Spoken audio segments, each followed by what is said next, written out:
Okay, so today I'm going to show you how to download and install the 8K Player app on your Fire Stick. And yes, this is purely informational and educational. Nothing illegal here, just learning, right? So first, go to your Fire Stick home screen. Click on the search option and type Downloader. You'll see this orange-colored Downloader app appear. Click it, download it, and install. Easy, right?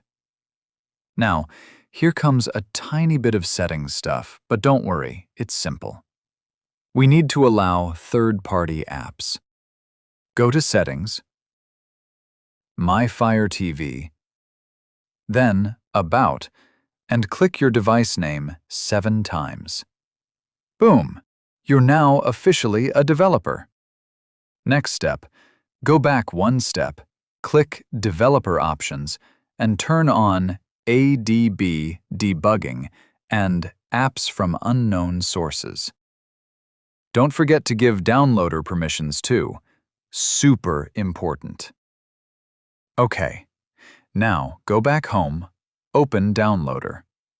If it asks for permissions, just hit Allow and OK. Click Search. Enter the code 6883465 and hit Go. The app will load. Wait a few seconds, and bam! The 8K player starts downloading. Once it's done, just install and open. And that's it. You're done. Super simple, right? If you face any issues, like the code not working or anything else, our support team is always here to help. Remember, this video is 100% educational and informational. Just learning, no illegal stuff. If you enjoyed this, give it a like, subscribe, and stay tuned for more videos.